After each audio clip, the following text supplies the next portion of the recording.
Parashá Shelach, Bamidbar, Números, capítulo 13.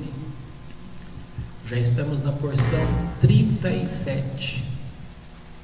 E diz assim: E falou o Eterno a Moisés, dizendo: Envia para ti homens e espiem a terra de Canaã, que eu hei de dar aos filhos de Israel, um homem por cada tribo de seus pais. Enviarás, sendo cada qual príncipe entre eles. E enviou-os Moisés desde o deserto de Parã, segundo o mandado do Eterno. Todos eles eram homens, cabeças dos filhos de Israel. Estes são seus nomes: da tribo de Ruben, Shamoa, filho de Zacor; da tribo de Shimon, Shafat, filho de Hori; da tribo de Judá, Caleb, filho de Efuné; da tribo de Sachar, Igal, filho de Yosef; da tribo de Efraim, Oshea, filho de Num; da tribo de Benyamim, Parti, filho de Rafu; da tribo de Zebulun, Gadiel, filho de Sodi; da tribo de Yosef; da tribo de Menash, Gadi, filho de Susi; da tribo de Dan, Amiel, filho de Gemali; da tribo de Asher, Setur, filho de Michael; da tribo de Naphtali, Nahbi, filho de Vosbisi; da tribo de Gad, Geuel, filho de Mahi. Estes são os nomes dos homens que enviou Moshe para espiar a terra. E chamou Moshe a Oshea, filho de Num, e Yehoshua, Josué. E enviou-os Moisés para espiar a terra de Canaã, e disse-lhes: Subi aqui pelo sul, e subireis ao monte, e vereis a terra, que tal é ela, e o povo que habita sobre ela, se é forte ou fraco, se é pouco ou numeroso, que tal é a terra em que habita, se é boa ou má, e que tal as cidades em que habita, se em cidades abertas ou em fortalezas, e que tal a terra, se ela é rica ou se é pobre, se há árvores ou não. E esforçai-vos e tomai do fruto da terra. Eram aqueles dias os dias das primícias das uvas. Subiram e espiaram a terra desde o deserto de Sim até Rehod Lebon, Ramat, e subiram pelo sul, chegaram até Hebron, e ali estavam Ahimã, Sheshai, Talmai, nascidos do gigante. E Hebron foi edificada 7 anos antes de Suã, do Egito. Chegaram até o rio Escol, e cortaram dali um ramo de videiro com um cacho de uvas, e levaram-no em 2 varas, como também levaram romãs e figos. Esse lugar foi chamado de Rio Escol, por causa do cacho que cortaram dali os filhos de Israel. Voltaram de espiar a terra ao fim de 40 dias, foram e voltaram a Moshe, a Aharon e toda a congregação dos filhos de Israel, ao deserto de Parã, a Kadesh. E deram a conta a eles e a toda a congregação, e mostraram-lhes o fruto da terra. E contaram-lhe a Moshe, e disseram: Fomos à terra a que nos enviaste, e também dela emana leite e mel. Este é o seu fruto, porém forte é o povo que habita na terra, e as cidades são muito fortificadas e grandes. E também nascidos do gigante vimos ali. Amaleque habita na terra do sul, o Iteu, o Jebuseu, o Amoreu habitam no monte, o Cananeu habita perto do mar e sobre a orla do Jordão. Caleb fez calar o povo diante de Moisés e disse: Subamos e herdemo-la, porque certamente prevaleceremos contra ela. Mas os homens que subiram com ele disseram: Não poderemos contra aquele povo, porque ele é mais forte do que nós. E difamaram a terra que tinham espiado diante dos filhos de Israel, dizendo: A terra pela qual passamos para espiar é uma terra que consome seus moradores. e todo o povo que vimos nela são homens de grande estatura. Ali vimos a gente forte, os filhos gigantes de gente forte, e nos consideramos a nossos olhos como gafanhotos, e assim éramos aos seus olhos. E levantou-se toda a congregação e ergueu suas vozes, chorou o povo naquela noite. Queixaram-se contra Moisés, contra Arão, contra os filhos de Israel. E a congregação disse-lhes: Oxalá que tivéssemos morrido na terra do Egito. Oxalá que tivéssemos morrido neste deserto. E por que razão o Eterno nos traz a esta terra para cairmos à espada e para que nossas mulheres e nossas crianças sejam por presa? De certo, melhor é para nós voltar ao Egito. E disse cada um a seu irmão: Ponhamos um cabeça e voltemos para o Egito. E caíram Moisés e Arão sobre seus rostos diante de toda a assembleia da congregação dos filhos de Israel. E Josué, filho de Num, e Calebe, filho de Efuné, dentre os que espiaram a terra, rasgaram suas vestes e falaram a toda a congregação dos filhos de Israel, dizendo: A terra pela qual passamos para espiar é terra muitíssimo boa. Se o Eterno se agradar de nós e nos trouxer a esta terra e a der a nós, terra que emana leite e mel, tão somente contra o Eterno não vos rebeleis e não temais o povo da terra, que, como o nosso pão, são eles. Retirou-se o seu amparo de sobre eles e o Eterno está conosco. Não os temais. E pensou toda a congregação em apedrejá-los, porém a glória do Eterno apareceu na tenda da reunião a todos os filhos de Israel. E disse o Eterno a Moisés: Até quando me irritará este povo? E até quando não acreditará em mim, com todos os sinais que fiz no meio deles? Eu o ferirei com mortandade e o exterminarei, e farei de ti uma nação maior e mais forte do que ele é. E disse Moisés ao Eterno: Tomando conhecimento os egípcios de que irás matar este povo, ao qual fizeste subir com tua força do meio deles, e eles souberam que tu, o Eterno, estás no meio deste povo e que face a face lhe apareces, tu, o Eterno, e que a tua nuvem está sobre ele, e em coluna de nuvem tu andas diante dele de dia e em coluna de fogo de noite, e se matares a este povo como a um só homem, falarão as nações que ouviram a tua fama, dizendo: por não ter o eterno poder para trazer este povo à terra que lhes jurou, degolou-os no deserto. E agora rogo que se engrandeça a tua força, ó Eterno, como falaste, dizendo: o Eterno é tardio em irar-se e grande em misericórdia. Perdoa a iniquidade e rebelião, e não livra o culpado que não faz penitência. Visita o delito dos pais nos filhos, sobre terceiras e quartas gerações. Perdoa, rogo-te, a iniquidade deste povo, segundo a grandeza de tua benignidade, como tens perdoado a este povo desde o Egito até aqui. E disse o Eterno: perdoei, conforme a tua palavra. Porém, tão certo como eu vivo, como toda a terra se encherá da glória do Eterno, que todos os homens que têm visto a minha glória e os sinais que fiz no Egito e no deserto, e me puseram à prova já 10 vezes e não obedeceram minha voz, nenhum deles verá a terra que jurei a seus pais, e todos meus irritadores não a verão. Porém o meu servo Calebe, porquanto nele houve outro espírito, e perseverou em seguir-me, o trarei à terra em que entrou, e a sua descendência desterrará os habitantes desta terra. E o amalequita, o cananeu, habitam no vale. Amanhã voltai e partir para o deserto em direção ao Mar Vermelho. E falou o Eterno a Moisés e a Arão, dizendo: até quando esta má congregação faz com que Israel se queixe contra mim? Os murmúrios dos filhos de Israel, que esta congregação faz murmurar contra mim, escutei. Dize-lhes: assim como eu estou vivo, diz o Eterno, que, como falastes aos meus ouvidos, assim farei a vós.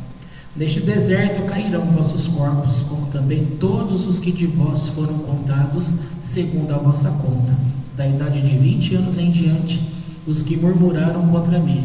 Não entrareis na terra pela qual levantei minha mão como juramento para vos fazer habitar nela, salvo Caleb, filho de Jefuné, e Josué, filho de Nun. E vossas crianças, que dissestes que serviriam de presa, a estes os trarei e conhecerão a terra que vós desprezastes, e vossos corpos cairão neste deserto. Vossos filhos errarão no deserto 40 anos e carregarão vossas culpas até acabarem-se vossos corpos no deserto. Segundo o número dos dias em que espiastes a terra, 40 dias, por cada dia um ano por cada dia. Levareis as vossas iniquidades 40 anos, e conhecereis a consequência de vosso afastamento de mim. Eu, o Eterno, falei.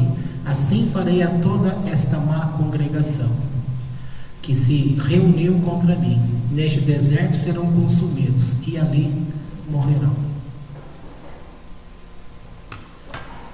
Pois então, essa é uma história triste, uma história muito triste do povo do Eterno.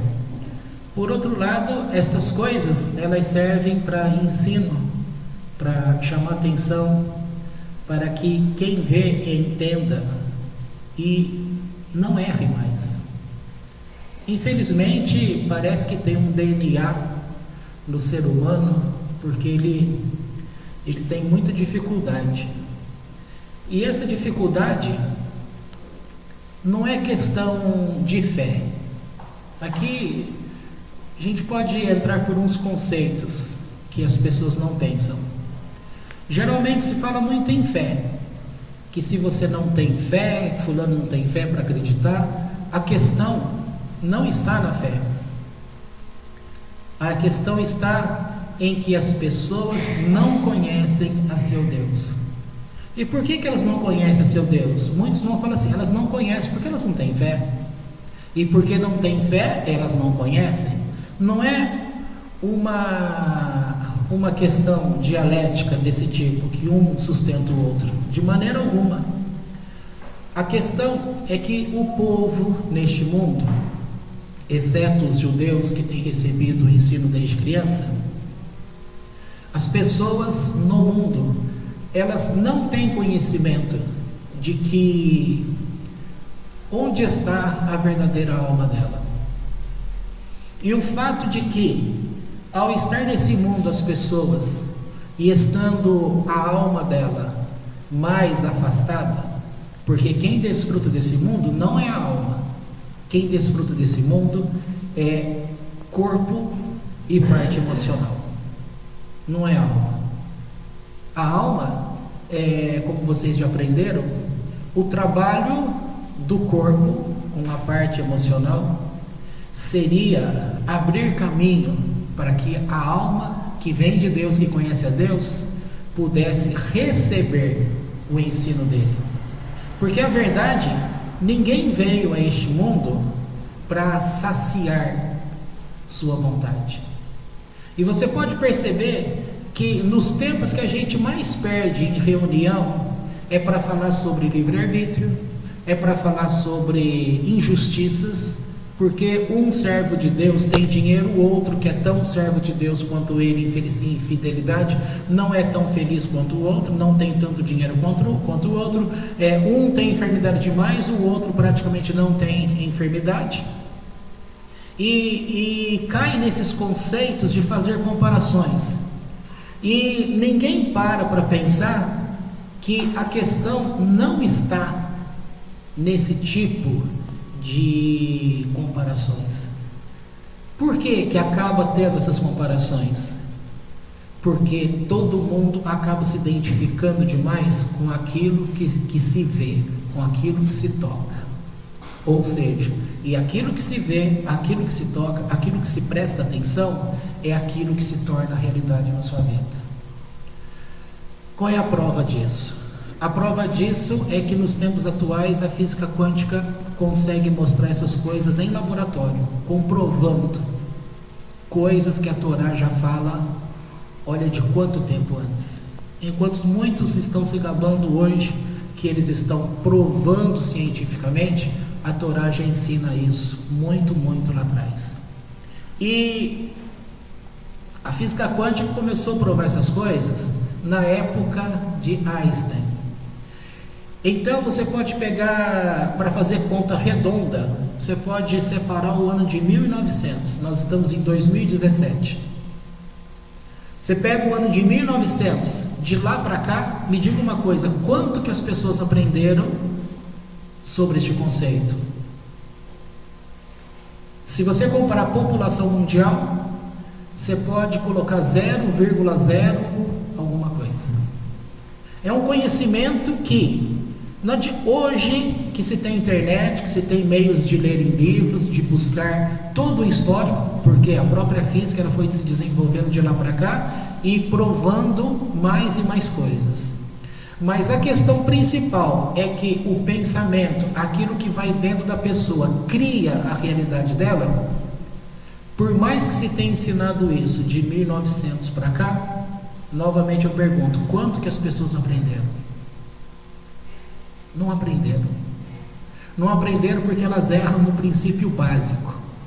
As pessoas estão em busca de falar que elas precisam ter fé. E a questão não é fé, porque vamos puxar um texto muito conhecido do povo, que é Hebreus. O judeu não precisa apelar para esses textos de Novo Testamento. Primeiro porque para o judeu, Novo Testamento não é reconhecido como como um filho, e na verdade seria assim mesmo. Não é reconhecido como um filho, algo que foi gerado, mas é reconhecido como um filho não natural, tá? Porque atribuíram ao Eterno, entre aspas, este filho, e este filho, segundo eles acreditam, não vem do Eterno, porque ele é uma criação da igreja romana, e isso daí ninguém discute. Então, nesse sentido, eles não precisam apelar para esses textos de Novo Testamento, porque o que se tem é muito mais rico, porque é o ensino que vem lá de Torá, dos profetas e dos escritos históricos. Então, você já ouviu uma frase bíblica do Novo Testamento, que a fé, o que é a fé? É a certeza. Não é a certeza? Fé é certeza daquilo que você espera, mas que você não vê. Porque no outro momento diz que quem vê não precisa esperar, porque ele já viu. Se você vê algo, você já tocou. Há um descanso. Então o problema não é fé. Por que eu estou afirmando que o problema não é fé? Por um lado, vai se dizer que o problema é fé, mas é fé para aqueles que não veem a Deus. E se não veem a Deus, é porque estão separados de Deus. Tá? Está parecendo confuso. Está parecendo confuso. Começa a falar muito essas coisas. As pessoas parecem crianças. A criança ela não tem capacidade de manipular o abstrato. Ela tem que ficar vendo as coisas. Então, do jeito que eu estou falando aqui, talvez vocês estão na condição de crianças, não estão conseguindo compreender o abstrato. Então eu vou desenhar, porque como diz o popular, não entendeu? Vou desenhar então. Você imagina um corpinho de criança. Nem precisa imaginar, basta olhar para a menininha Alice aí. Não a menininha velhinha Alice, a menininha novinha Alice. Tá? E você olha para a velhinha Alice. Então você tem duas Alices aqui hoje, de verdade, não é hipotético. Você tem a menininha Alice e tem, no sentido carinhoso, a velhinha Alice. Tá? Há uma distância de idade muito grande entre elas. Ok? Quantos anos tem a Alice pequena? 2 anos? E a Alice grande tem 80. Então você tem 78 anos que separam uma da outra. Você vai falar, é grande. Você acha que deve exigir muito conhecimento da Alice grande, de 80 anos. E você acha que deve exigir muito pouco da Alice pequena de 2 anos. Agora, imagina o seguinte: a Alice pequena, ela, quando entrou nesse mundo, a alma que o Eterno concedeu a ela era dotada de fé ou não? Aqui já vou te adiantar: se você falar era, eu vou dizer está certo, e se você falar não era, eu vou dizer também está certo. Sabe por quê? Porque antes da alma entrar no corpo, ela conhecia seu Deus? Conhecia. Nós vimos ontem no Pirkei Avot aquela questão: ninguém pediu para nascer, nasceu contra a vontade, mas uma vez que nasceu, é responsável por suas atitudes. É um ponto básico. Quando esta alma que reconhece o Eterno, sem ter vindo a este mundo ainda, ela precisa de fé? Por que ela não precisa de fé? Comparando com o texto de Hebreus que eu disse, olha, você não precisa de fé quando você vê, quando você tem certeza de algo. Você precisa de fé quando você não enxerga, quando você não vê, quando você não conhece. Então, nesta relação, a alma que chega no homem, quando nasce neste mundo, ela não precisa de fé, porque ela já conhece o seu Deus. Mas uma vez que ela entrou neste mundo, se a pessoa desde pequena fosse educada a conhecer o seu Deus, ela iria precisar de fé? Não. Ia continuar não precisando de fé. Por quê? Porque iria abrir caminho no Nefesh e no Ruach, e o caminho seria aberto para Neshama, a alma divina que mantém contato com Deus. Se mantém um contato vivo com Deus, você precisa de fé? Se você já está com Ele? Eu preciso escrever uma carta para minha ente? Não.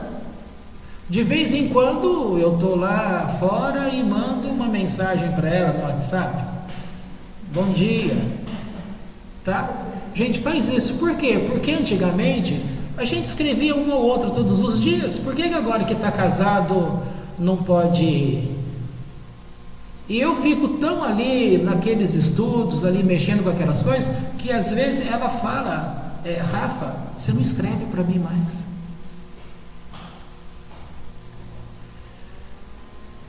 Então isso entra como um carinho, e está alimentando uma outra esfera.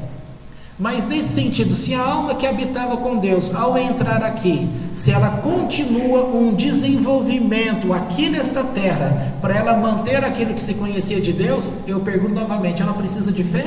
Não, fé não seria necessário, porque ela iria manter um contato. Sabe que contato? É como foi dito acerca de Abraão. Abraão, a pregação dele consistia em quê? O Deus que é Deus nos céus, Ele é Deus na terra. Então ele tinha que mostrar e comprovar às pessoas que aquilo que a alma conhecia de Deus em eternidade, este Deus, Ele é Deus na terra também.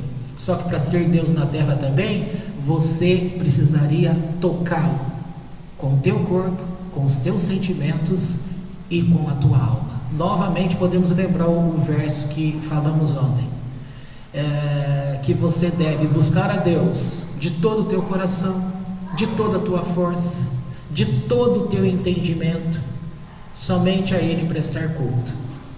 Então, repetindo, como se deve buscar a Deus? De todo o coração. O que é todo o coração? Nós vimos que as pessoas aprenderam, ainda que sem saber, a gerar anjos, fraco e forte. Quando é que se gera anjo forte? Quando é de coração, quando tem intenção, gera forte, porque a energia é forte. Mas quando ela faz algo em que ela não tem intenção, ou seja, Eu dei o exemplo, você quer assistir um jogo de futebol, mas você, entre aspas, está sendo obrigado a ir numa congregação orar, você vai inteiro, de coração? Não, você vai de corpo presente, você vai pela metade. Então, se você tivesse que gerar um anjo aí, você estaria gerando um anjo pela metade. Mas vai fazer algo que te causa prazer, e sempre se diz que o pecado dá prazer ao homem.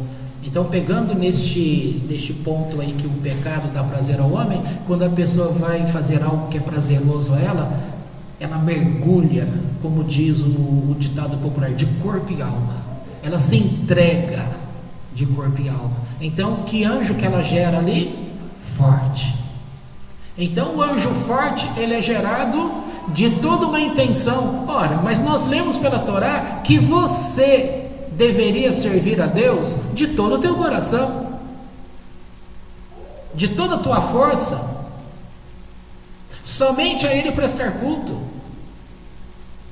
Então eu pergunto, as pessoas que dizem conhecer a Deus hoje, olha aqui, não preciso nem falar de outras pessoas. Eu fui espírita, de frequentar espiritismo. Ora, se eu fui espírita de frequentar espiritismo, outro aqui foi católico, de frequentar catolicismo, outro foi budista, de frequentar o budismo, outro foi não sei mais o que, de frequentar esse não sei mais o que, concorda que ele se afastou do Eterno? Concorda que ele gerou muitas forças, paredes, que vai deixando o Eterno muito distante dele? Então, na hora que ele vai querer buscar a Deus, o que ele vai precisar? Fé. Porque ele vai precisar tocar em alguma coisa. Ele vai precisar ter a certeza, o conhecimento, vai ter que se chegar pelo conhecimento e passar a ter certeza daquilo que ele espera. Então, ele vai ter que desenvolver fé, vai ter que aprender a colocar a mão no batente. Tudo isso é falar, isso é como filosofia. Estou procurando mostrar para você que quando você nasceu, a tua alma, ao entrar no teu corpo, ela conhecia Deus. Então ela não precisa de fé. Se essa alma que conhecia Deus, que não precisa de fé, está no teu corpo, o que aconteceu então para que hoje, como nós demos exemplos da física quântica, por que as pessoas adoecem? Por que muitas pessoas trazem a doença para o corpo? Porque pensa na doença, porque fala da doença. Mas eu só estou falando para conhecimento. Não interessa, você está falando para conhecimento ou não, ela está perto de você, você está atraindo.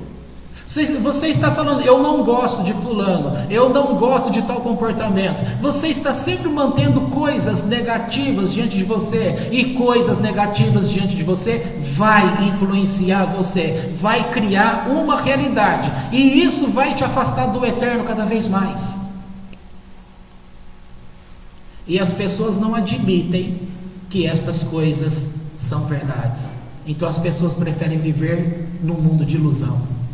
Por isso que as pessoas são loucas pela religião, porque elas se escondem atrás da religião. É uma loucura tão grande isso, que muitas pessoas brigam, fazem inimizades, porque ela defende não Deus em questão de religião, ela defende o nome da igreja dela. Muitos defendem o pastor dela, é o rabino dela. Ora, gente, por que você acha que essas pessoas que estão se matando em nome de religião, por que eles fazem isso? Eles falam, estou fazendo por Deus. Tá bom, se a pessoa tem coragem de falar que está fazendo por Deus, de se matar, porque isso é um suicídio, em se matar assim por Deus, não é mais fácil você se matar por Deus, ao invés de você ficar brigando pelo nome da tua igreja, pelo nome do teu pastor, nome do teu rabino, nome do teu amigo, que é isso ou é aquilo? Não é muito mais fácil você se matar em estudar a tua Torá, em conhecer a Deus pelas letras escritas que Ele deixou? Mas as pessoas não fazem isso. As pessoas brigam porque elas estão presas dentro de uma ideologia. Essa ideologia que se tornou massa entre as pessoas. O mundo inteiro está escondido atrás de uma religião, e a religião esconde Deus, ela mata Deus. Porque a religião, para ela ter existência, ela precisa dizer para você que você precisa fazer e continuar fazendo para tocar a Deus. Ora, essa ideia de tanto falar que você está sempre precisando fazer algo, cria um distanciamento entre você e Deus, um distanciamento que nunca existiu. Eu lembro que o advogado que o meu irmão trabalha, os dois trabalham juntos, saiu uma história lá de que ele ajudava na igreja católica, e aí um dia, acho que o meu irmão que disse para ele: nossa, mas a igreja nunca termina essa obra? E ele falou assim: mas é claro que a igreja nunca vai terminar a obra, porque o dia que ela terminar a obra, não tem dinheiro que entra mais. Então ele falou: para ver, a igreja está sempre precisando fazer alguma coisa, para você sempre ter no que ajudar. É uma festinha, é uma forma disso, daquilo, tal. Não precisa nem dar exemplo, porque vocês estão cansados de saber o quanto que existe fórmulas para fazer a pessoa contribuir. E isso faz, olha como é ingrato esse negócio. Enquanto a pessoa contribui, e essa contribuição não é só dinheiro que eu estou falando, não. Imagina assim, faz uma reunião 6 horas da manhã. Primeiro, para você levantar para ir para a igreja 6 horas da manhã, as pessoas não vêm no sábado 10 horas da manhã. Você acha que vai ter força para vir 6 horas da manhã todo dia? Tem igrejas no ramo evangélico que gosta de fazer vigília. O povo não gosta de orar meia hora, vai passar a madrugada todinha orando. E se vão, eles não vão interessados em prestar culto a Deus de todo o coração. Eles vão interessados naquilo que, se ele fizer, vai melhorar a vida dele. Isso não é egoísmo? Egoísmo é uma característica de Deus? Não, é característica do homem. Então, esse ato de ir na vigília, no exemplo que eu estou dando, afasta a pessoa de Deus, porque ela está alimentando aquilo que não é de Deus, embora ela está dentro da igreja, achando que está buscando a Deus.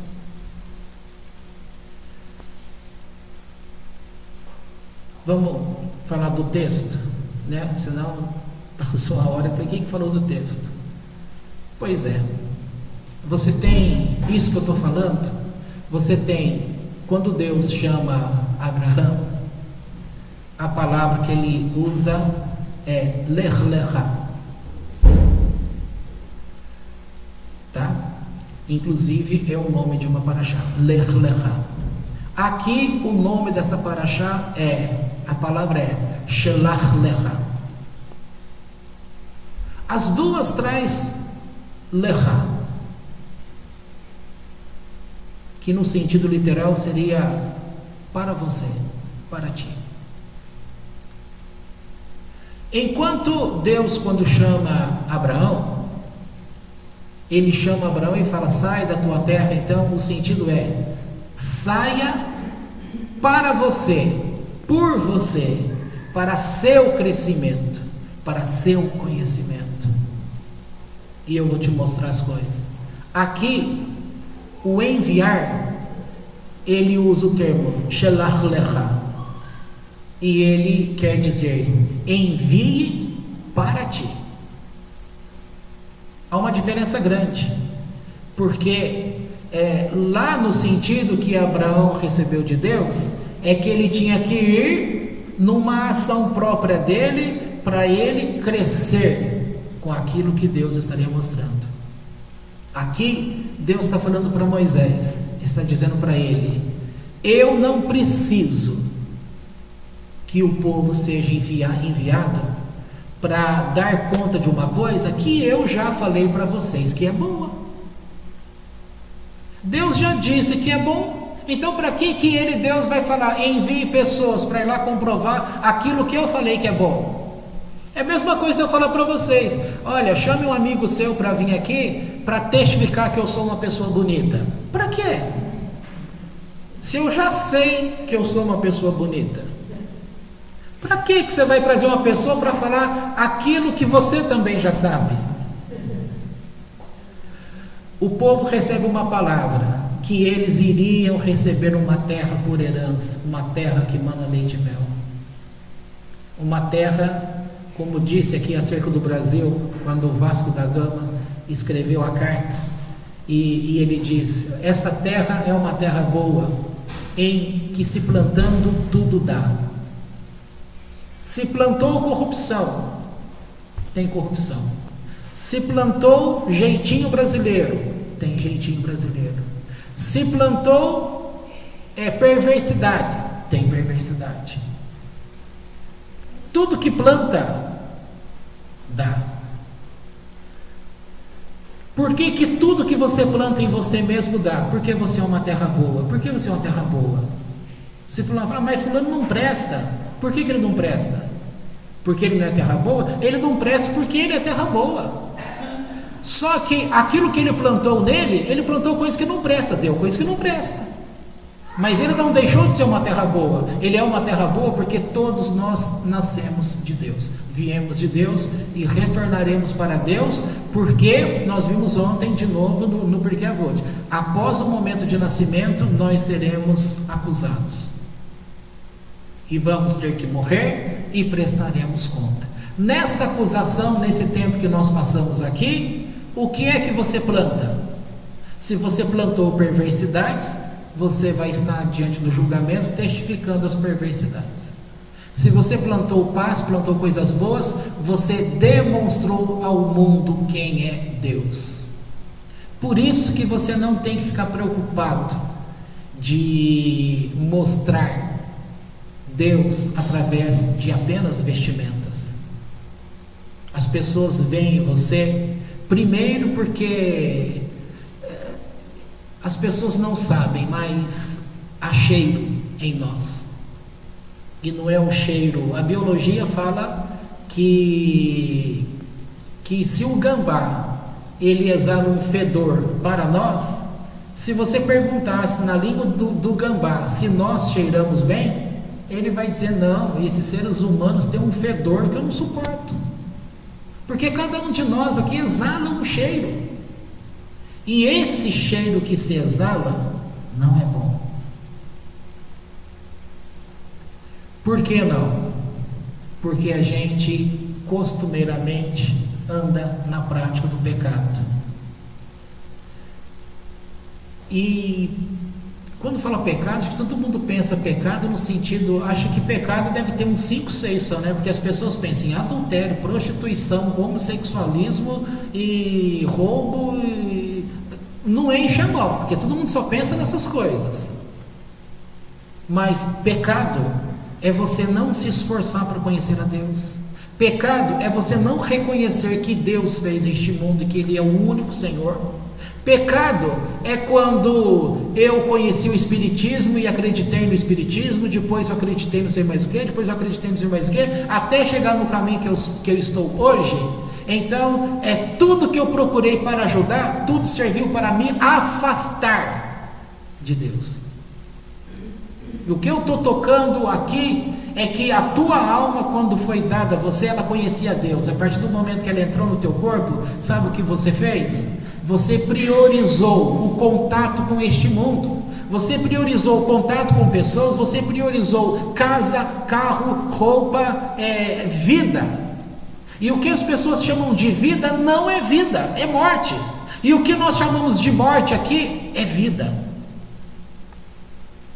Por isso que é dito que os valores daqui de baixo, eles estão invertidos no céu. O que é pequeno aqui é grande lá. O que é grande lá é pequeno aqui. Essas são as questões. E por que a gente valoriza essas coisas? Por que se pensa teologicamente? Ora, para que eu vou querer recompensa de Deus no Olam Rabá? Eu preciso da recompensa aqui. Sabe por que você precisa aqui? Porque você prioriza aqui. Porque você quer ver Deus com matéria. Você quer ver Deus com os olhos. Você quer tocar com a tua mão. Assim como você toca o carro, Agora, quando a física diz que o carro que você dirige, essa mesa onde eu estou, ela não existe. Como que ela não existe se ela está aqui, ó? Escutou o barulho? É mesa. Fez barulho. E se cai um copo desse, ele se quebra. Se ele quebrou, é porque ele existe. Mas por que ele existe? Porque nós prestamos atenção. E se você presta atenção, é porque você está enxergando. Se você está enxergando, você está trazendo a existência.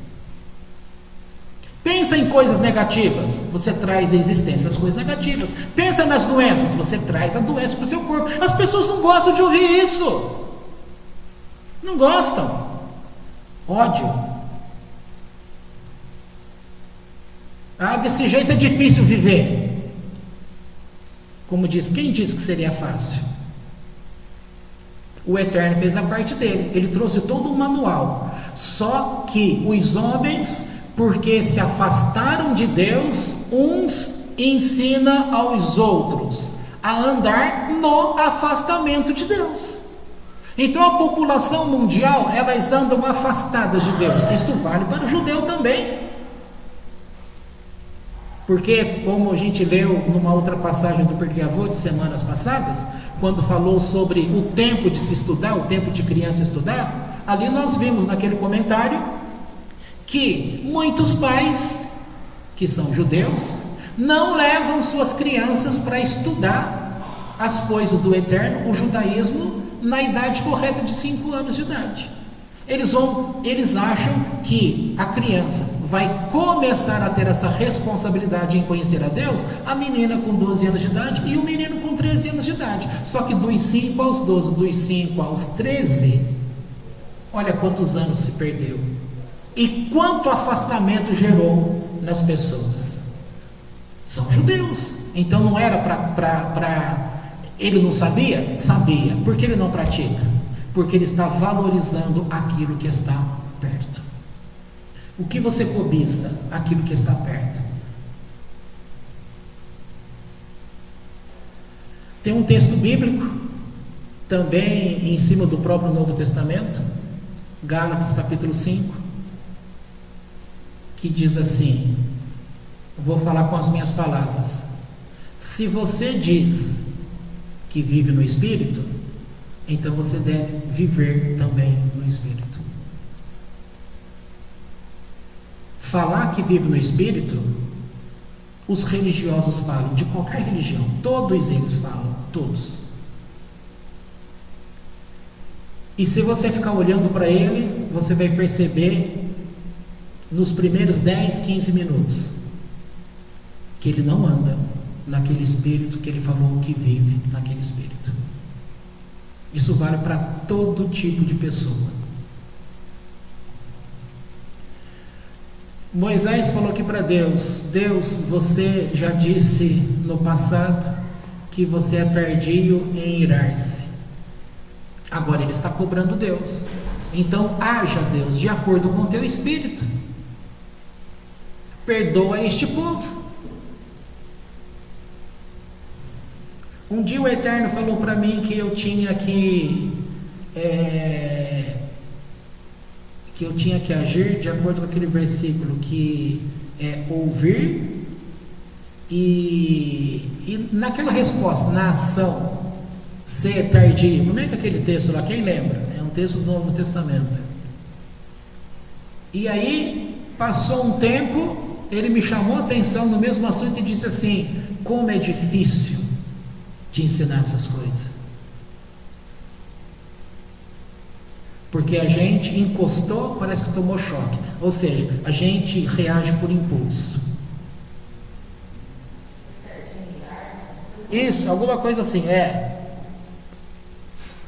esteja pronto a falar,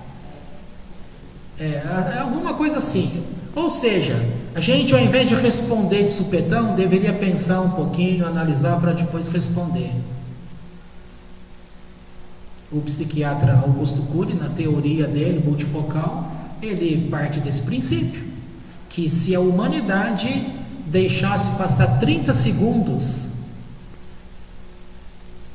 não faria o que geralmente as pessoas fazem. E o ensino popular que nós temos? Ou você nunca foi ensinado desde criança? Respira, conta até 10. O que é o... E essa respiração, de fato, ela não traz algo para dentro de você? Traz. É verdadeiro? É. Por que a gente não faz então? Porque a gente gosta de brigar. E por que a gente gosta de brigar? Porque a gente está vivo nesse mundo. Por que está vivo nesse mundo? Porque você enxerga esse mundo. E por que você enxerga esse mundo? Porque você vive mais com os teus sentimentos e com o teu corpo neste mundo. Então onde está a tua alma? A minha alma está dentro de mim. Ela é a habitação de Deus. A habitação de Deus? Esta alma está aprisionada. Você pegou a chave dessa cadeia e jogou fora. Então as pessoas, para acessar essa cadeia que está dentro dela, onde aprisionou Deus... E será que o filósofo, quando disse que o homem matou Deus e que Deus está morto, não é dentro desses princípios que ele está querendo dizer?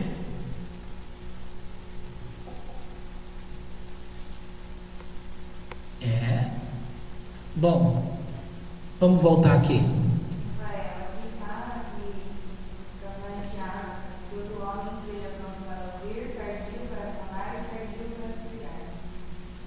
É esse texto aí. Qual é o endereço dele? Tiago. É esse aí mesmo, é Tiago. Esse texto. 2 vezes pelo menos o Eterno me chamou a atenção nisso daí. Porque ele queria que eu não respondesse a determinada provocação, mas eu respondia. Aí o que ele quis dizer nas entrelinhas? Tá difícil te ensinar assim. Eu falo para você agir de uma forma, você não faz? Depois você quer pedir que eu conserte a situação? Ora, eu posso consertar uma vez, mas depois que eu te eduquei e tal, você tem que ser responsável pelos teus atos. Então tem que levar em conta que Deus concedeu poderes ao homem, poder este que os anjos não têm. Os anjos não têm esse poder de trazer a existência pela palavra. E você tem o poder de trazer a existência pela palavra. Mas sempre ódio nas palavras. O que está trazendo? Ódio. Sempre revolta. Sempre inimizade. Sempre valores diminutos. Sempre valores baixos. Como que nessa multidão de atitudes você vai querer conhecer a Deus? Por isso que a gente precisa rasgar o coração para conhecer Deus, porque coração nesse sentido é onde você coloca a tua emoção, é onde você coloca o teu ligamento com as coisas. Então aquilo que é importante para você não é importante para Deus. Claro, não estou dizendo ao pé da letra no sentido de que, claro, que Deus se interessa por tudo que é seu, isso é verdade, mas eu estou dizendo que aonde você coloca o teu coração nesse sentido, e muitas, você pode pensar assim: Deus, eu quero me casar o ano que vem. Isso, no plano de Deus, pode ser algo que não é importante, porque Ele sabe o caminhar que ficou combinado entre vocês, mas você, porque já se ligou a tantas coisas, você se perdeu nesse contato com Deus, você não tem lembrança, reminiscência alguma daquilo que ficou em eternidade. Aí a pessoa vai precisar: fala comigo hoje, meu Deus. As músicas, fala Deus, fala Deus, como o povo gosta disso. A pessoa estava na frente dirigindo um circo e as pessoas amam, porque isso é culto de emoção. O Otmani, pastor evangélico, já ensinava isso desde 1927, quando ele escreveu um livro que está dividido em 3 volumes, O Homem Espiritual. No primeiro volume ele detona as pessoas, mostrando que as pessoas são crentes da alma. E alma não é essa alma que eu estou falando, alma como Neshama, como morada de Deus. É alma no sentido de corpo. culto emocional, é uma vontade emocional. Vive com Deus naquela parte mais fraca, mais exterior. Fazer contato com Deus, com aquilo que é mais exterior seu, você vai ter que se esforçar muito. Aí as pessoas têm que fazer muitas obras, tem que dar muito dinheiro para quem quer que seja, tem que sofrer demais, porque muitos acham que é o sofrimento que vai, um monte de coisa.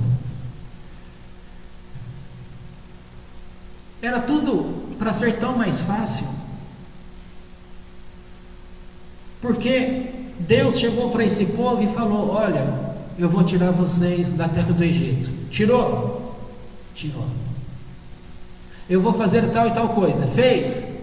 Fez. Eu vou levar vocês para uma terra especial. Estava conduzindo? Estava. Poderia chegar em uma semana? Poderia.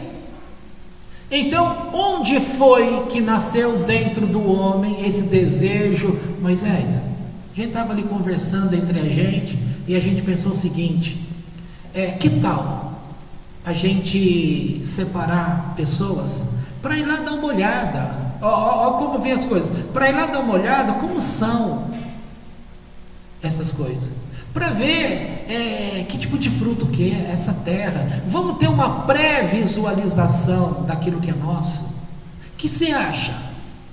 Você não acha bom? Aí Moisés responde: eu vou perguntar o Eterno. Quando ele foi falar com o Eterno falou assim: por mim não precisa, porque eu já falei o que é essa terra, para mim basta.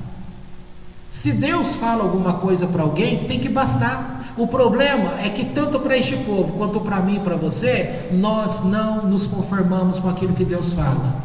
Quer uma prova? Sinais. As pessoas querem sinais, sinais, sinais. As pessoas: Deus, o Senhor falou que eu iria arrumar um emprego. Já deu 3 dias, não chegou o emprego. Já deu 1 semana, não chegou o emprego. Me dá um sinal, foi o Senhor mesmo que falou. Eu sempre ensinei para vocês aqui acerca dos dons espirituais naquela época. Eu sempre disse assim: toda palavra que Deus traz a você por uma pessoa que você não conhece, por uma pessoa do nosso meio, ou mesmo quando Ele fala aqui com a gente me usando, você deve, em primeira instância, sempre questionar e buscar confirmação em Deus. Foi o Senhor mesmo que falou? Ninguém pode falar contra mim isso. Sempre falei para vocês que deve. Nunca fui aquele tipo de homem que fala assim: Deus me usa, a gente dá os testemunhos aqui, os testemunhos daquilo que Deus falou. Vou tirar vocês deste lugar. Não tirou? Tirou. Coloque o povo para orar porque vocês estão levantando acampamento. Não saímos de lá? Vocês não passarão o aniversário desta igreja, desse mesmo local. Passamos no mesmo local? Não. Estamos aqui neste lugar que Ele nos trouxe, dentro daquela palavra que Ele disse que nos traria. Um dia, uma pessoa conversando comigo, ele disse assim: Rafael, o povo da tua igreja não tem problema com fé, né? Porque eles estão vendo. E você acha que nós não temos problema com fé aqui? Claro que temos, porque nós estamos vendo aquilo que Deus faz, mas isso não nos satisfaz, porque cada um vive a sua vida, cada um está apegado naquilo que é seu, cada um está apegado a coisas. Tudo que é material distancia você de Deus. Então, para a gente fechar, já é 11h20, não quero me estender tanto. Poderia falar tanta coisa aqui, gente, não deu, porque a minha ideia que eu queria que você fixasse é a alma que você diz que você tem o teu espírito ligado com o Espírito de Deus, já começa que é uma mentira. Porque a gente aprendeu a prender Deus. Nós criamos uma cadeia dentro de nós, que é esta alma, Não confunda que eu estou falando alma com o que o Espírita fala e que o evangélico fala. Aprenda no sentido judaico. Alma é uma só que ela tem 5 níveis de se exercitar, de se demonstrar. O nível mais baixo, mais distante, é Nefesh, que está relacionado com o corpo. Depois, o nível menos distante é Ruach, que está relacionado com algumas experiências espirituais, relacionado com as experiências emocionais. E o nível onde se localiza a alma divina, aquilo que faz conexão com Deus, é Neshama. As pessoas demoram muito para conectar-se com Deus no nível Neshama. Agora, por quê? Porque qualquer experiência que as pessoas têm aí fora, seja com o espiritismo, seja com o catolicismo, seja com o evangelismo, já dizem para ela que ela está conectada. E ela acredita. E ela não percebe o tanto que ela está conectada, na verdade, é com as suas coisas, com as suas experiências, com o seu eu. O mundo é existente porque as pessoas... a definição física para o mundo existente é isso. Sabe por que o mundo se tornou existente? Os homens criaram este mundo. Criaram por quê? Porque Deus concedeu esse poder que, de acordo com aquilo que você presta atenção, aquilo se torna existente. Ora, se você não está prestando atenção numa coisa, mas sempre tem alguém prestando. Então, as pessoas do mundo criam essa realidade. Agora, por que é tão difícil você criar uma outra realidade?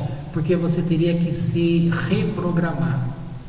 E reprogramação não tem sido fácil. Tanto é que eu já disse hoje, há uma briga aqui dentro, quando a gente fala que a recompensa de Deus é para o mundo vindouro, em tese.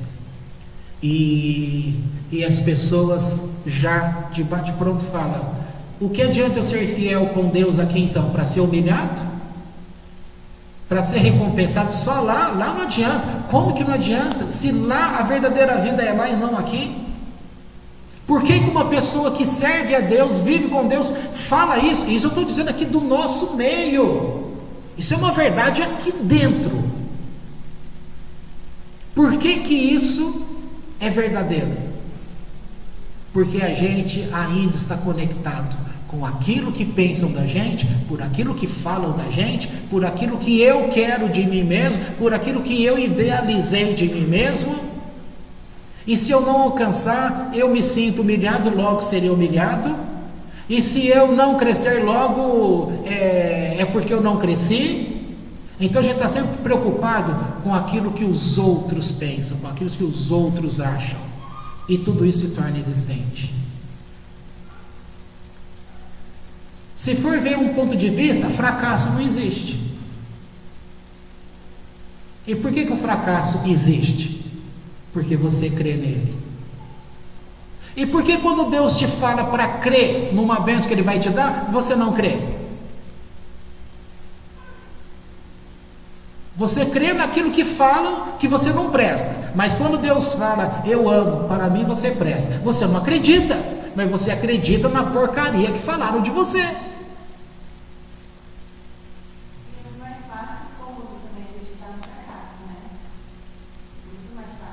É porque a gente, ao entrar nesse mundo, a gente, quando esqueceu a Torá que foi ensinado para nós no tempo de gestação, esqueceu a Torá, automaticamente você já está fracassado. O homem fracassado é o homem sem Torá. E outra coisa, as circunstâncias tiveram a ajudar aquilo. As circunstâncias, claro. É palpável.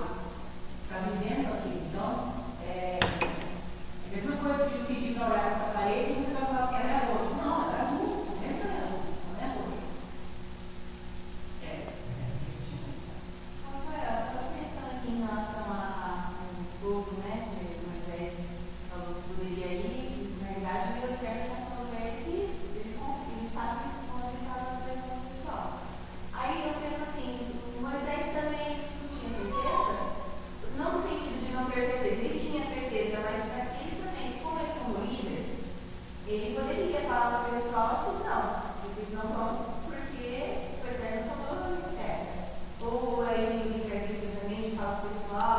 não, eu entendi o que você quis dizer, entendi. Mas a questão aqui, ela é mais melindrosa. Não vai, pode passar essa impressão. Acontece o seguinte, estes homens aqui, que se achegaram a Deus, eles eram homens brilhantes em conhecimentos de Torá. Tá? Quando eles vêm e falam dessa forma, não ficou já, eles não estavam caídos, entendeu? Eles estavam em pé, nesse sentido. Só que, quando eles pediram uma coisa, que eles pediram para cair, é a mesma coisa que eu falo assim para você. Tem um documentário que cientistas, isso é verdade, não é firula não, coloca-se, sabe aquele caminho de brasas? Eles foram testar o seguinte, não era nenhum guru, porque a pessoa que tem aquele treinamento espiritual, ele passa em cima daquela brasa, a brasa não queima o pé dele. O pé dele é diferente do seu em termos de dermatologia? Não, é a mesma derme, é a mesma pele. Por que a dele não queima e a sua queima? Por causa daquilo que ele aprendeu a acreditar. Então o pé não vai queimar porque ele se programou, não vai queimar e não queima mesmo. Agora um outro detalhe, sabe quando está dando esse chuvisquinho? Todo mundo fala assim, não, eu vou andando, essa chuva não molha. Aí na hora que você chega lá você está molhado. E aí virou um ditado, que essa é a famosa chuva sem vergonha, porque ela tem a aparência de que não molha você e ela molha. Sabe quando começa a chover aqueles pingo grosso? Estou falando coisa que todo mundo aqui prova. Aquele pingo grosso que você olha no chão, é um aqui, outro aqui, outro aqui, outro aqui. Fica um espaço assim, um do outro. É um pingo grosso que quando cai na cabeça até dói. Se você andar devagar nessa chuva de pingo grosso, que dá a impressão que está chovendo muito, se você andar devagar, você não molha. Se você correr, você molha. Ah, mas como pode isso? Isso é questão de física. Tem um outro detalhe. Esse caminho de brasa, os próprios cientistas, eles não chamaram nenhum ser espiritual ali para poder passar naquele caminho. Eles iriam provar o experimento. Todos eles, eram 4. Porque você tem medo. Então você vai ter que lidar com aquela questão do medo, com aquilo que está dentro de você. Tá? Olha, você já criou o medo, você já colocou para você, e você sabe que você deve passar, vou perguntar, você deve passar, imagina um caminho de braço, dessa coluna a outra coluna, é um espaço aparentemente pequeno, mas de brasa ele é uma eternidade de tamanho, você tem que passar descalço. Se você tivesse que passar, começa com você. Você iria passar andando normal do jeito que você anda, ou você iria passar praticamente correndo? Correndo. Dona Alice, a senhora ia passar esse caminho de brasa do jeito normal que a senhora anda, ou a senhora andar depressa? Nem depressa, nem correndo. Então eu vou fazer um caminho desse, eu quero ver a senhora passar desse jeitinho. Isso é um pensamento, mas na hora que a pessoa vai realmente executar, o que ela faz? Ela aumenta o passo. Por que aumenta o passo? Porque a mente dela diz para ela que se ela passar rápido não vai queimar. E é justamente o contrário. Quando você passa rápido, o teu pé queima. Quando você passa devagar, o pé não queima. E todos eles lá, um só conseguiu passar devagar, o pé dele não queimou. A moça lá ficou com o pé tudo cheio de bolha. Tá? Esse princípio é o que está diante dos nossos olhos todos os dias, em todos os momentos. Até nas verdades bíblicas que a gente diz que vai agir, a gente fala com a boca que vai agir, mas a gente não cumpre com o nosso coração, a gente não mantém a prática diária. Isso nos afasta de Deus. Afasta de Deus como idolatria? Não, nos afasta de Deus porque quando você age assim, você está se conectando com tudo aquilo que é mais material, e Deus não é material. Deus é espírito, Ele não tem forma. Na pergunta que você fez, é assim: estes homens, eles eram pessoas decentes, eles eram pessoas que estavam aprendendo Torá, compreendiam a Torá, estavam no nível alto de conhecimento. A partir do momento que eles foram de alguma forma seduzidos a querer visitar, esse princípio de querer ir, ele nasce de uma situação boa, ele nasce de uma situação que é para a pessoa ir para comprovar aquilo que Deus fez e falou, tá? Então se torna uma coisa boa. Nesse sentido, Moisés iria ficar contra? Não, porque ele pode até ser iludido com o mesmo tipo de pensamento. Não há maldade aí. Na hora que ele posicionou para Deus, Deus conhece todas as coisas. Aí Deus olha num outro sentido e pensa assim: por que eles querem ir olhar uma coisa, sendo que eu já falei que o que tem lá é assim, assim, assim, assim? Eles não estão acreditando em mim? Já que eles querem ir aonde ele fala, Shelach lecha, envie para vocês, ou seja, me deixe, para falar que nem o caipira no campo, o caipira, mas vou falar errado de propósito, me deixa eu fora disso.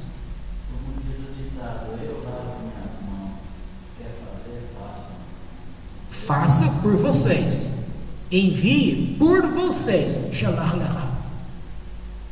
E aí eles foram. No que eles foram, quando eles viram o gigante, os três que eles citaram por nomes que eram conhecidos, você vai ver mais para frente que um desses gigantes aqui, tem gigantes que o Moisés mata um gigante com um ferimento no pé.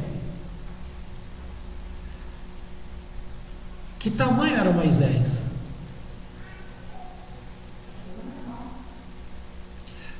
O que eu falei para você ontem, antes de ontem, que tinha altura de 250... Adão. Estava vendo um texto cabalístico que mostra que Adão tinha a altura de 250 metros. Quantos metros é a maioria das pessoas na Terra? A minha estatura, 1,67. Como já estou gordinho, já devo estar com 1,65. E você já percebeu quando a pessoa vai ficando velha, ela diminui o tamanho? Ela engorda, diminui o tamanho.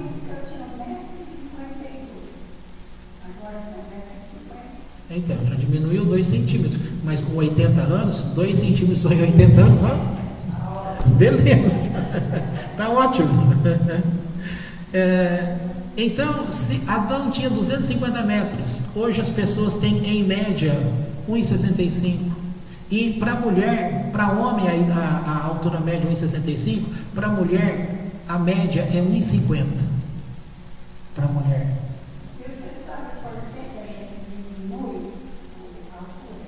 Sei, mas pode falar. Porque quando a gente vai ficando velho, o corpo vai abaixando. A pessoa vai ficando curvada. E aí então perde a altura. Pois é. E todas as pessoas nunca andam assim para frente.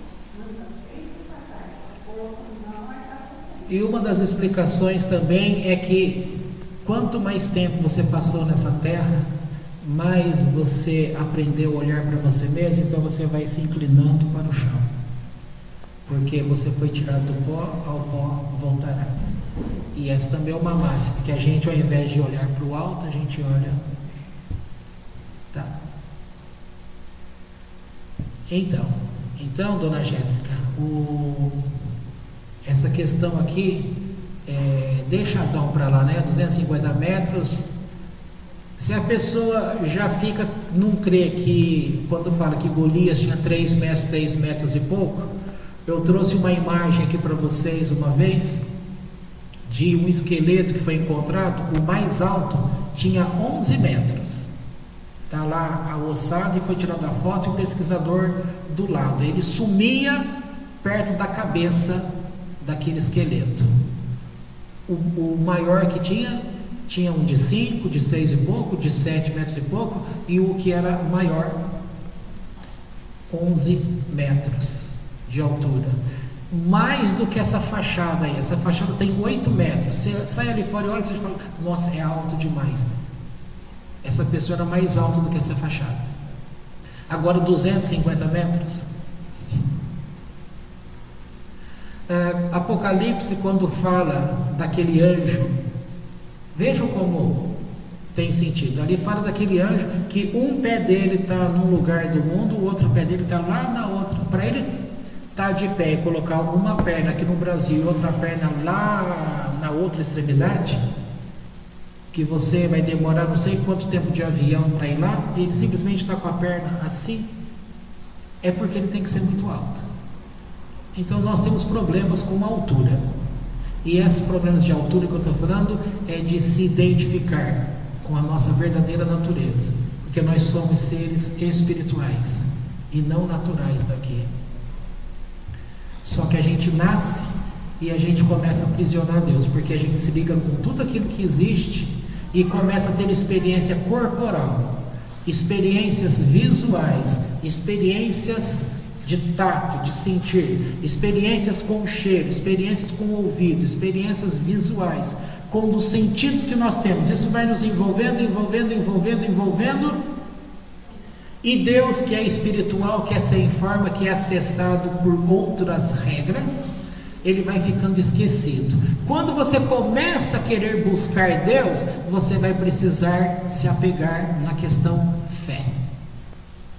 Aí você vai ter que aprender a ter fé, você vai ter que aprender a fazer coisas, você vai ter que aprender a fazer um monte de coisas que você não precisaria se você mantivesse a tua alma com o conhecimento de Deus. Porque quando se aprende a abrir esse caminho, ninguém precisa convencer a pessoa nesse sentido, para assim, olha, Deus falou que aquela terra tem gigantes. Eu acredito, ele falou, então é verdade. Mas ele falou que você vai lá e vai vencer. Eu também acredito, se ele falou, ele vai dar condições, vai acontecer que vai acontecer isso. E aqueles lá foram, eles foram só 2 voltaram. Por que eles voltaram? Porque eles se recusaram a se contaminar com o pensamento daquelas pessoas. Quando eles começaram a enxergar aquela realidade, esses 2 não permitiram enxergar a mesma realidade. Eles ficaram com aquilo que Deus tinha falado. Como que é difícil, e hoje ele pode colocar isso como hoje em dia. Com certeza. De 10, 2 apenas podem enxergar a realidade. Agora, aqui também é dito, eu sei que já está tarde, mas aqui é dito que Moisés chamou Josué e orou por ele. E a oração de Moisés foi assim, grosso modo falando: Deus, guarda a cabeça dele, não permita que ele pense como os demais. Foi uma proteção. E aí mudou o nome dele. Aí, ao invés de ele se chamar Josué, ele chama ele tinha o nome de Oxéia, e aí Yehoshua.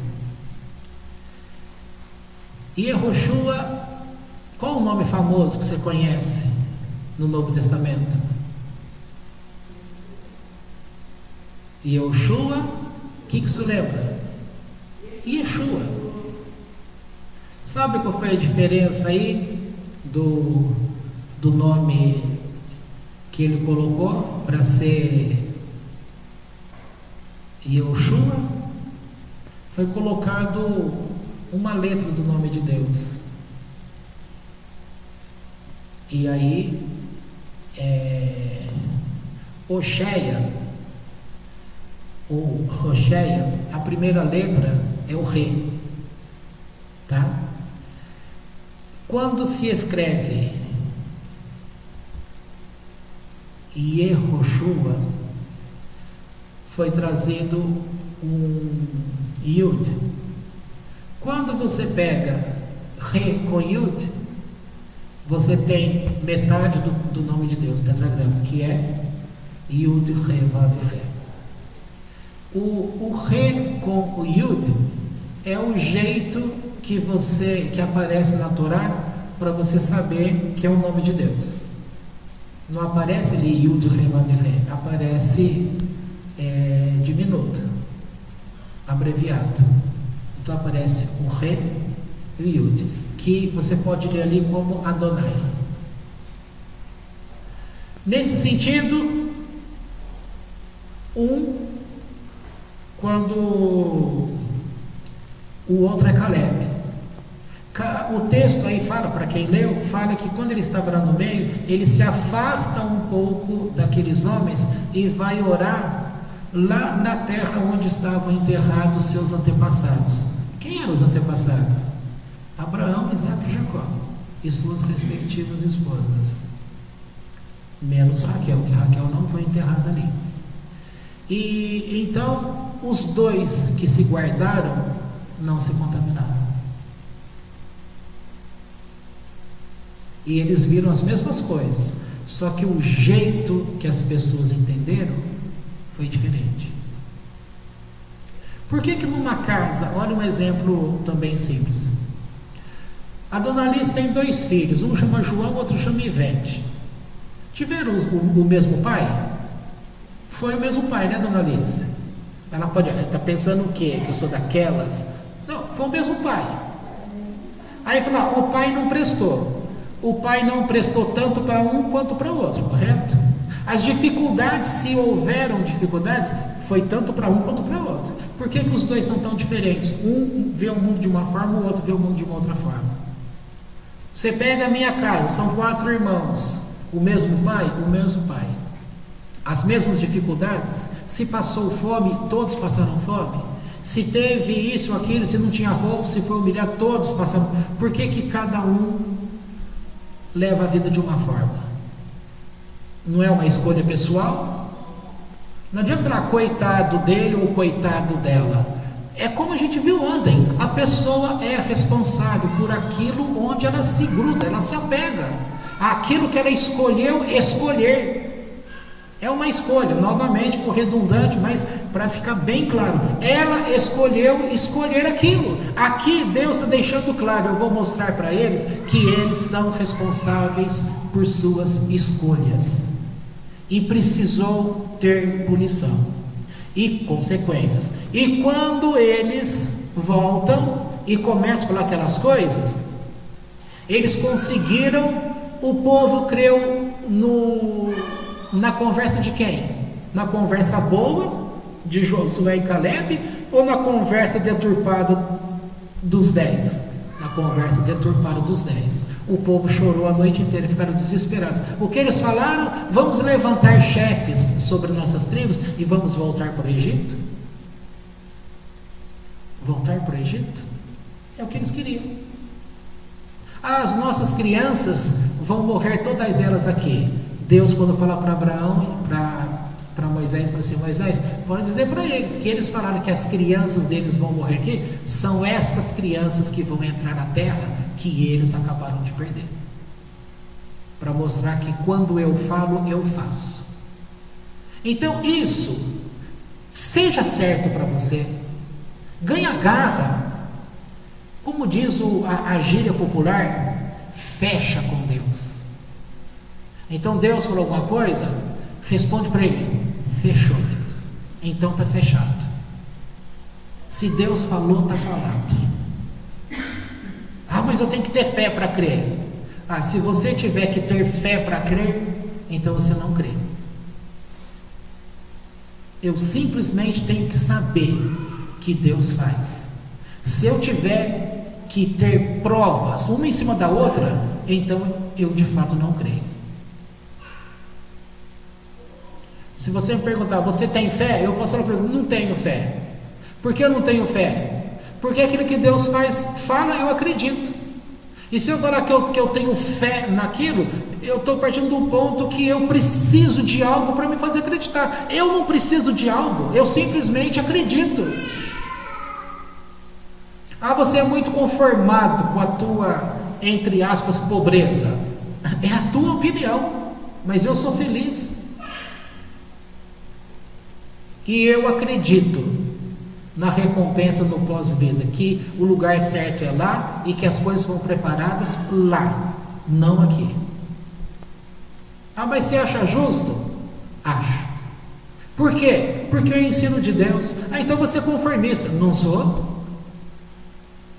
Porque eu estou percebendo as coisas com a minha alma, aquela mesmo que conhece Deus no tempo de lá. Então como que eu estou crendo no tempo de cá, antes do meu nascimento, e estou crendo com fé verdadeira no tempo de lá? Porque eu estou pegando a percepção da minha alma do tempo que ela não conhecia este aqui agora. Ela só conhece o tempo antes. E o tempo que virar depois, ele é semelhante ao tempo antes. Então não tem diferença nenhuma. Eu estou procurando educar o meu eu, a minha carne, o meu tempo aqui, não com as coisas que são daqui, mas as coisas que eu conhecia de lá. Então eu vou pular o mundo, talvez por isso Pessar, que é esta passagem, para a gente entender como é que Deus nos livra, nos dá esta passagem. Quando eu pego o meu relacionamento com Ele que tinha antes, faço a passagem por cima deste mundo de então, e já estou no Olam Rabá. Ou seja, nunca me separei de Deus. Dei uma bronquinha na minha mãe esses dias. Nem dei bronca, né? Porque não adianta. É aquilo que a pessoa acredita. Disse, eu tenho medo de morrer. Eu falei para ele, eu não tenho medo de morrer. Eu tenho medo de ficar separado de vocês. Você quer mais besteira do que isso? Não adianta falar para ela que é besteira isso. Eu falei, então você vai ficar aqui sozinha, porque eu não quero ficar aqui. Eu quero ficar aqui enquanto você tiver. E se eu morrer antes dela? Ela vai morrer junto comigo? Vai deixar a Lu? Então a pessoa fala coisa brincando ou num momento de carinho. Claro, ela quis dizer que nem uma declaração de amor. Eu amo você, quero ficar com você, gosto de você, tá? Mas o jeito que fala, a forma que deixa claro é que tem medo da morte. Se tem medo da morte, o que é que ela está cometendo de errado aí? Ela está dando preferência em estar longe de Deus. E a pior escolha que uma pessoa possa ter é escolher ficar longe de Deus, porque aqui é longe de Deus. Aqui é trevas, é sem luz, é sem conhecimento. Por mais que eu goste e ame uma pessoa, a gente tem que preferir voltar para casa.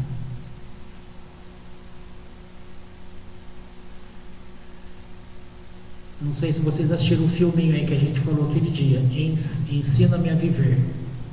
No YouTube tem esse filme inteirinho. Até que aquele menininho foi ensinado, aí ele não quis retornar mais naquele mundo de fantasia, encarou a realidade. Se você aqui abre caminho para que a tua alma, que estava conectada com Deus, chegando aqui ela fica desconectada com Deus, se você arruma essa conexão com Deus, você não vai querer ficar aqui. Mas você não gosta da sua mãe, não gosta do seu pai, não gosta dos seus irmãos, não gosta da sua mulher? São coisas diferentes. Posso gostar da minha mãe, do meu pai, dessas pessoas, mas a minha conexão com elas, isso daqui não é o importante aqui. O importante é a conexão com Deus. E tem muitas pessoas que vão falar assim, esse é um filho desnaturado. E por que a pessoa vai entender como é de ser desnaturado? Porque está olhando com raízes emocionais. E se você olhar com raízes emocionais, você não conecta a Deus.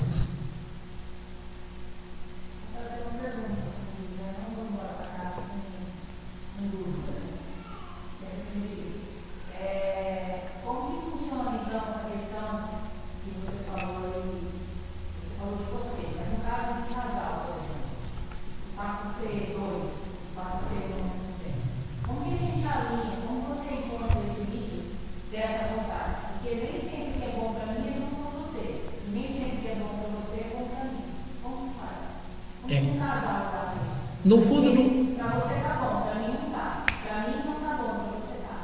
Como faz? Por quê? Porque você não abriu esse espaço para a tua Neshama, como talvez eu tenha aberto. Porque ou o inverso. Porque a questão é uma, é abrir, é porque as pessoas ficam presas num texto bíblico que fala que o varão vai conhecer sua esposa e eles deixarão de ser duas para ser uma só. Então tudo tem que ser bom para os dois. Só que você continua tendo as tuas escolhas, eu continuo tendo as minhas escolhas. Eu crio o meu caminho, você cria o seu caminho. Então, nesse sentido, é impossível que estes dois sejam um, a não ser que os dois abram o caminho, porque o caminho é um só para Deus. Aí tem que ver com a história de vida que cada um aprendeu no seu dia a dia, o seu histórico de vida. Essas coisas não são coisas simples, não é poesia que sempre fala, agora não sou dois mais. Gente, a coisa mais difícil que existe no mundo, se você não consegue se tornar um com Deus, você vai conseguir se tornar um com seu companheiro. A gente pode ter muitas afinidades, mas por exemplo, você pensa de forma diferente de mim. Ela pensa mais num sentido que o livre-arbítrio propriamente ele não existe. Eu já sou de um outro ponto, que o livre-arbítrio de fato existe, porque de qualquer forma eu faço escolha. Só que mesmo quando a escolha eu fui sendo empurrado, se eu fui sendo empurrado e que não me sobrou escolha, que é só aquela escolha, então não há escolha, eu fui forçado a escolher. Mas por outro lado, mesmo sendo forçado a escolher, eu escolhi. Então, tá vendo como não é uma coisa também simples de se... Então, 2, vai ter infelicidade nisso?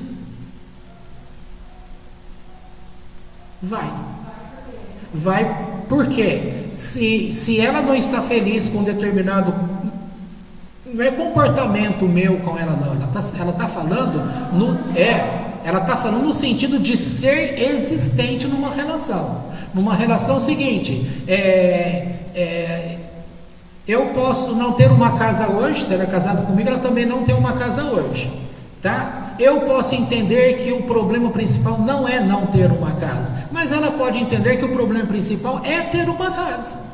Então, até ela ter essa experiência de compreender que o importante não é a casa, que a questão não está na casa, mas está nessa trilha de como conhecer a Deus, é que a gente também parte do ponto que a gente já conhece Deus. E aí o problema de casa passa a ser um conflito. Fala, mas conhecer a Deus, eu conheço Deus, e ainda pode dar até brinco, eu conheço Deus mais que você. Por que você acha que eu conheço menos que você? Tá vendo? Aí vira tudo, a questão é pessoal. Uma outra resposta que ficaria mais complicada: se a Kabbalah está certa no ensino de interpretação de Torá, que a pessoa, a alma, ela é andrógena, ou seja, tem os dois sexos. Aí já começa, a gente já falou muitas vezes sobre o homossexualismo, aquela briga toda lá. Deus criou uma coisa, ignorância do povo em que não sabe. A alma, ela é masculino e feminino. Na hora que desce ao mundo, se ela encontrar, como se convencionou dizer, a sua metade, então ela tem a sua alma gêmea, se completou. Só que existe nível de alma gêmea, e encontrar sua verdadeira alma alma gêmea, que é uma, não é fácil, porque inclusive a alma gêmea ela pode vir, um nasce no Brasil, outro nasce lá na China, e tem um tempo, tem todo o negócio para ter um encontro. Nesse encontro, porque tem o livre-arbítrio, a pessoa pode escolher não escolher, então não vai ter casamento, mas encontrou a alma gêmea. Tem todo um sentido daquela questão que falamos ontem, no sentido de reencarnação. A alma gêmea tem um papel importante nessa questão de reencarnação, que é ela que vai preparar, fortalecer um ao outro. Então, se a pessoa já conseguiu um grau de desenvolvimento, ela sequer vai precisar da alma gêmea, porque na hora que a alma gêmea dela chegar, não vai precisar acrescentar tanta coisa. Olha quantas possibilidades existem. E pensando no ponto de que aquele que encontra sua alma gêmea vai ficar mais fácil essa união que você falou, é provado que a grande maioria dos casamentos não são feitos de alma gêmea. Então é um conflito a mais nessa busca para com Deus. Ou seja, é sofrimento? É sofrimento.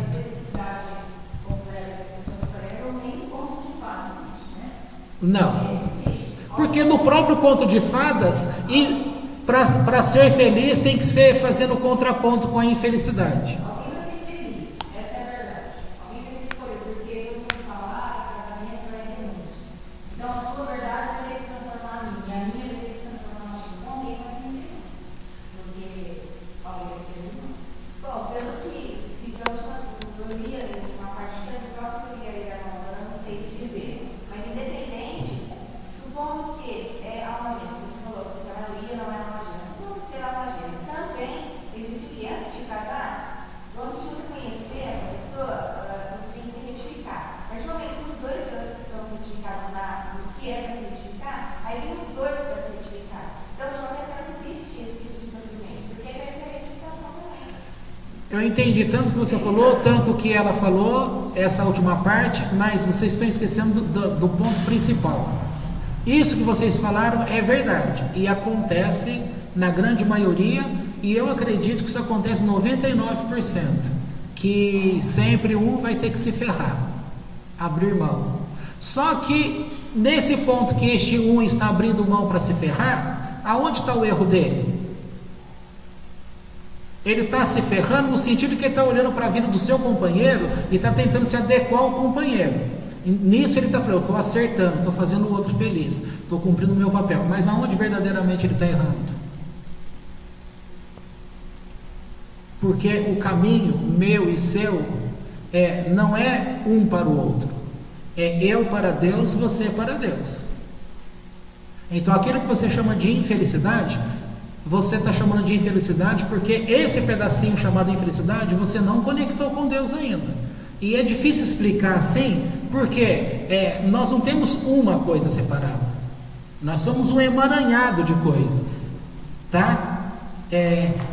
E nem tudo a gente consegue se conectar com Deus, porque veja, olhando assim grosso modo, qual é o homem que mais se conectou com Deus? Moisés. Ele estava feliz?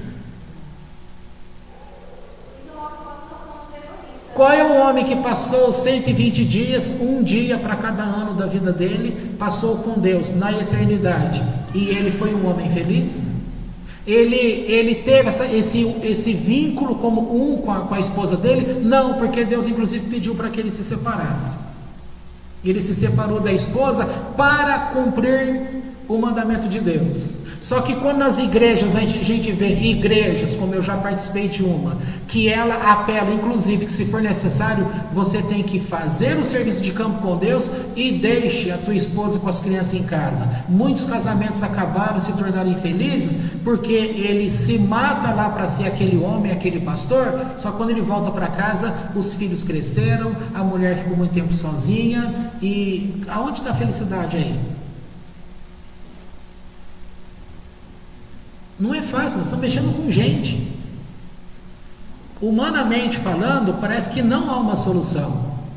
Deve ter solução, mas é uma solução tão difícil que é mais fácil você acreditar que não tem solução.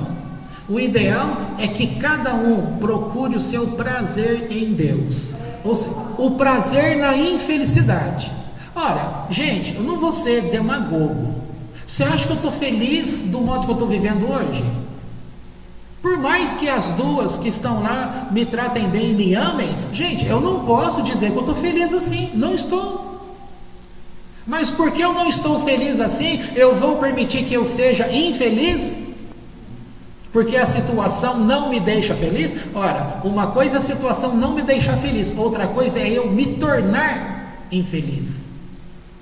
Agora, se eu não tenho como mudar essa história, embora se diz, sempre você pode mudar a história, tá?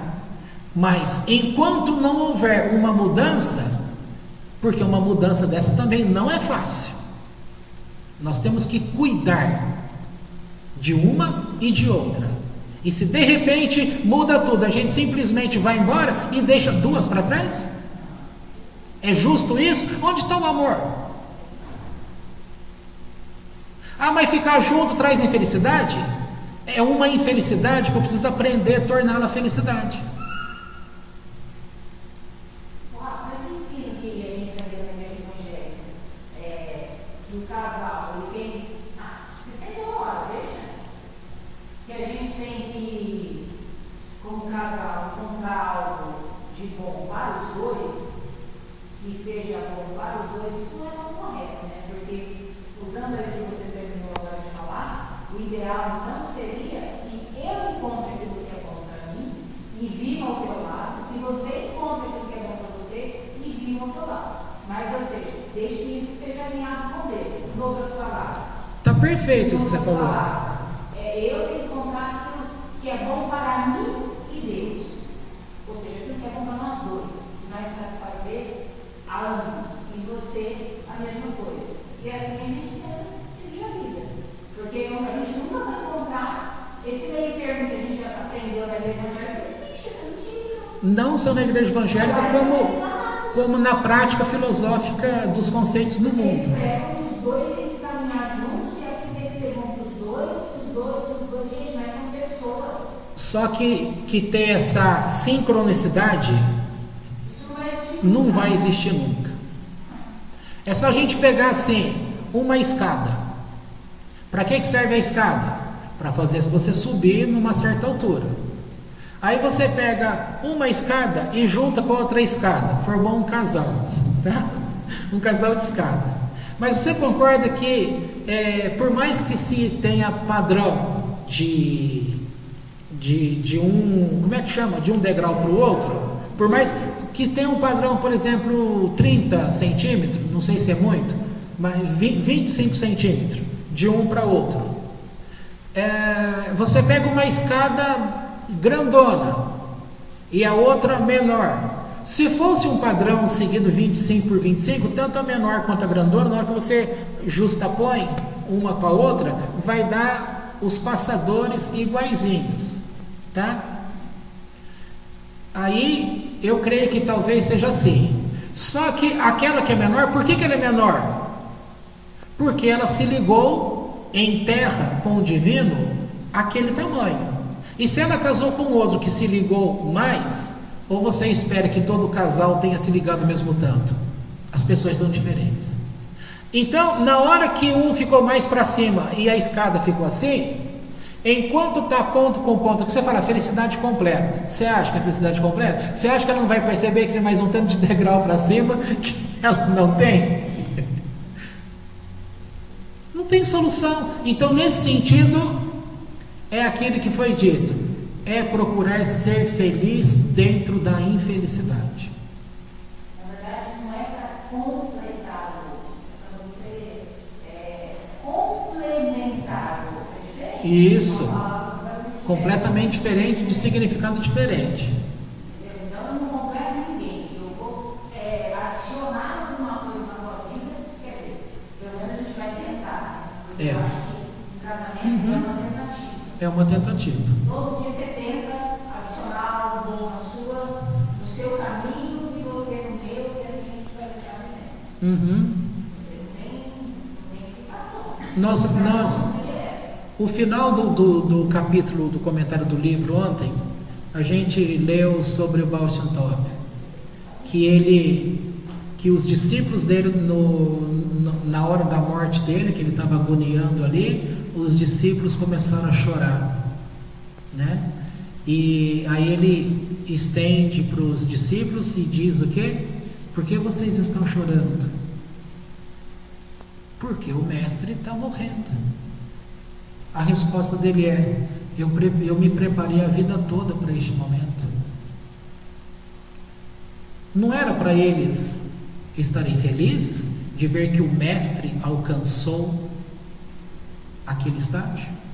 Então aqui você vê que o Baal Shem Tov é o fundador do Hassidismo. E é difícil falar primeiro cabalista, tá? Mas também tinha conhecimento dos mistérios da Kabbalah, Baal Shem Tov. Esses discípulos que estavam do lado dele não estavam num alto nível de conhecimento de Torá? Estavam. Então, como que na hora da morte dele, que seria uma coisa que até uma criança poderia diagnosticar bem, como que aqueles homens discípulos se perderam na identificação daquilo? Então mostra que cada ser é pessoal, e não vai ter como você querer ter essa felicidade perfeita, porque enquanto o Baal Shem Tov estava feliz dentro da infelicidade, porque ao mesmo tempo que ele está se ligando espiritualmente via Neshama com Deus, mas ele também está se desligando de Nefesh e de Ruach, que aprendeu a amar pessoas, se ligar a pessoas, à congregação, ao trabalho, ao serviço. Gente, não é fácil essas coisas. Então a felicidade tem que ser procurada dentro da infelicidade. E eu acho que não existe pessoa que vai dizer que ela é feliz o tempo todo. É um assunto fascinante, que daria para falar, e que poderia mudar conceitos na vida. Espero que alguma coisa que alguém possa ouvir possa mudar conceitos e trazer um pouco de felicidade. Essas coisas tão simples por um lado, porque aquele ditado popular diz: eu era feliz, eu não sabia. Não sabia por quê? Porque não aprendeu a prestar atenção. Porque a gente presta atenção naquilo que não deveríamos prestar atenção. Nós prestamos atenção em desvios e não naquilo que de fato nos liga a Deus. Esses homens que estamos falando não eram homens cheios, entre aspas, do Espírito? Eram. Então como eles caíram, se eram homens cheios do Espírito? Como que no momento eles falharam no discernimento, em querer ver uma coisa que Deus não pediu para ver? Ora, se Deus fala: olha, eu não estou pedindo para você fazer isso. Então Deus, então se você não está pedindo é porque você não quer. É mais ou menos isso. Bom, Deus, não quero ir mais para lá. Se não é bom para você, não é bom para mim.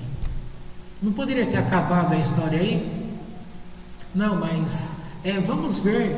Nós vamos simplesmente ter uma antivisão desta maravilha que você está falando. Só que na hora que eles chegaram lá, eles estão fora do tempo da guerra.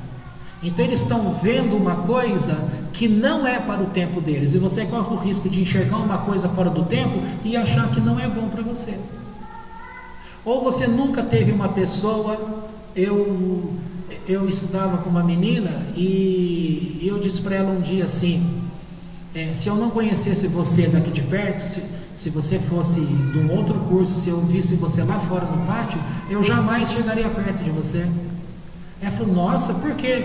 Porque você passa uma ideia de antipatia, de metida, de moça rica, fresca, e isso não bate comigo. E eu aqui do teu lado, eu vejo que você não é nada disso. É um prazer ficar do teu lado. Entendeu? Agora, se eu vejo essa moça fora do tempo, fora daquele pedaço de sala de aula, eu seria amigo dela, me tornaria perto dela? Não. Então eu só tive acesso a ela dentro do tempo. Fora do tempo, ela seria uma coisa descartável. Esse povo viu a terra fora do tempo. A terra se tornou descartável. Só que no descartar a terra, eles perderam a conexão com a verdade de Deus. É isso que a gente pratica no dia a dia da nossa vida.